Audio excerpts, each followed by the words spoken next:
My name is Greg Fisher. I'm from Louisville.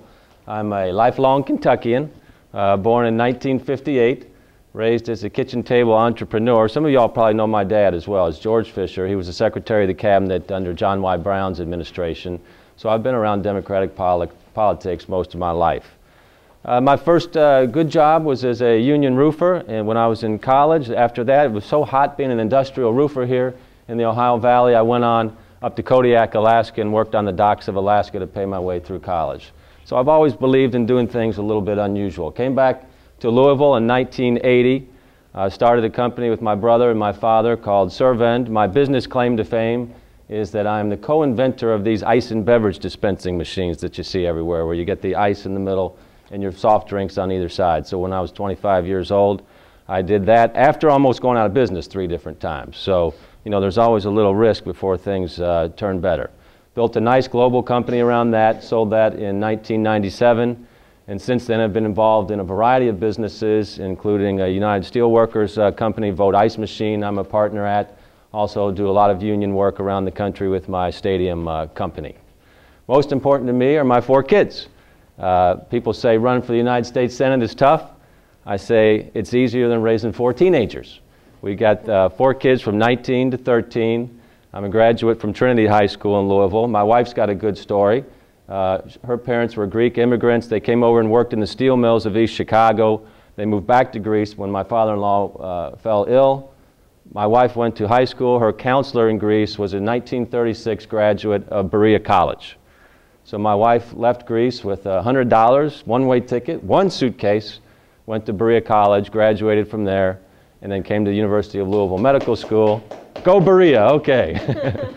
And then went to the University of Louisville Medical School, where I met her 26 years ago, Jennifer, at a Valentine's Day party.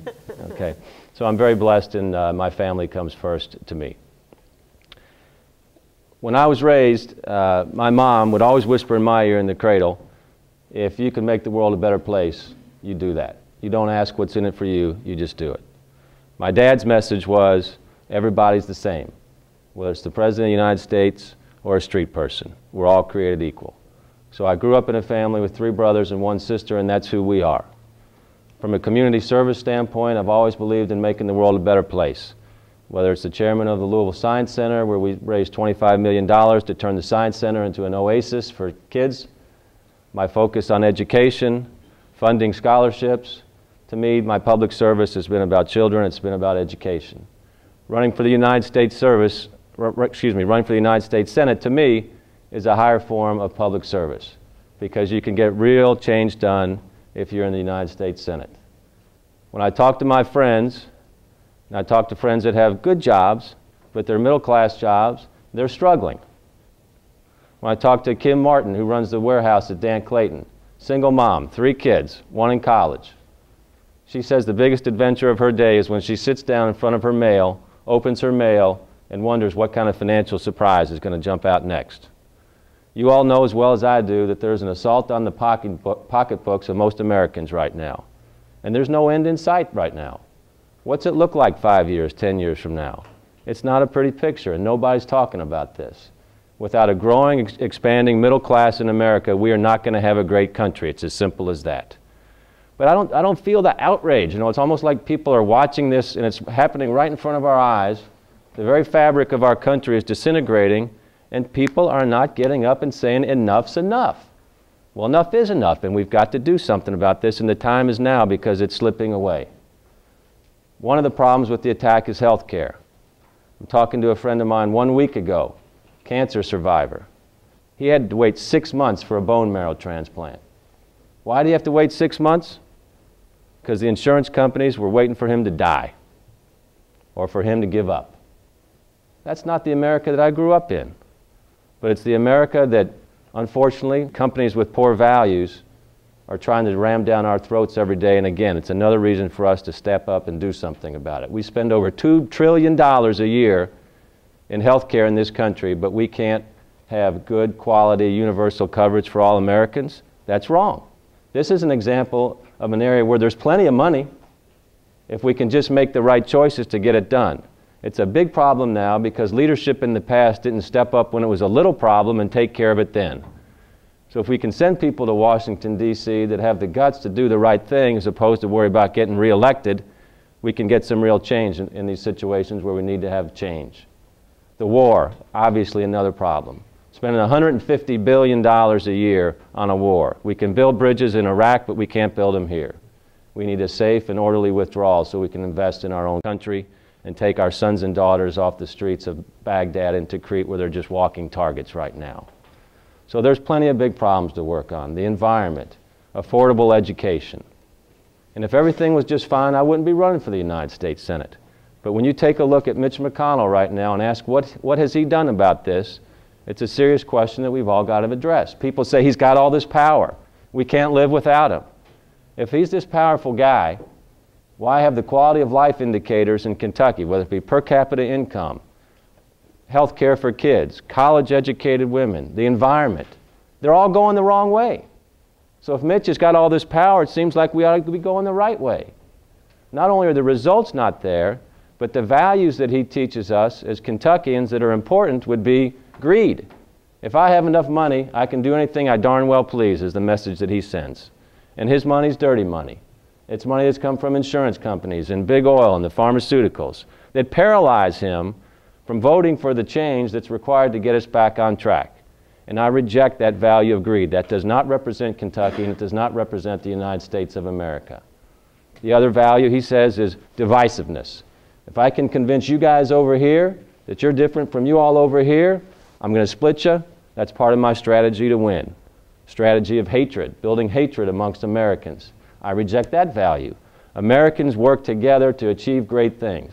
And we've got to have leaders that pull us together, not divide us. And his last value is maintaining power at all cost. That's wrong. It's about what the people need. It's not about what one individual wants to stay in office. We need to reject that. We get to vote on that. We get to send a message that these are not values that represent us. Now, can I get this done? You know, first off, we need money. It's an important part of a political campaign. It's unfortunate. It needs to be reformed. But I need to get in the United States Senate first with your all's help to reform it. We'll have plenty of money to run a good campaign. I've had financial success myself. I've got great people behind me all over Kentucky, from the grassroots to wealthy Democrats. So we'll have plenty of money to run a good campaign. I've got a great team, from the best people in Washington, D.C. to the best people of Kentucky. And I've got grassroots. I've got thousands and thousands of supporters that are excited about change, about doing something. And then you've got to have the passion, and you've got to have the toughness. Throughout my whole life, it's been about sweat equity with me, working and trying to earn whatever I did, whether it's traveling from Paducah to Ashland in one day to talk to a labor council in Ashland, in the Women's Network in Paducah. If that's what you got to do, I do it. Because I want to earn this. This is not something that you buy. Toughness. Twice in my career, I've had multinational companies try to kill my various companies. I'm a young-looking 50-year-old. I was a real young-looking 30 and 40-year-old. So people say, I don't like that this guy's having success. I need to take him out. Well, both times I fought back and I won both times. And folks, I want to tell you right now, I'm fighting back now also. Because there's powers in Washington, D.C., led by Chuck Schumer, and you all are hearing this just as well as I am, that's trying to manipulate this election in Kentucky. He's trying to force on us someone that is not a contrast to Mitch McConnell, because we need a contrast candidate to beat Mitch McConnell. You need somebody with a clean record, a clean background, somebody that will listen, and somebody that's a contrast to McConnell. He tells people what to do, I listen. He obstructs, I act. So come November, the Democrats need a candidate here that's a clear distinction between Mitch McConnell. And I'm that candidate. So I would really like your all's support. It's going to take all of us to get this done. I thank you for your patriotic contribution. That's what this is right now. I'm convinced that as Kentuckians and as Americans, if we all work together to make the world a little bit better place every day, there is nothing we can't do. I'm not an angry person either. I smile a lot. The most important thing to me are those 4 kids on the back of that brochure you have, so we can look forward to a great future with great hope if we all work together to get it done. So thank you very much for your time today. I appreciate it very much. I'd like your support.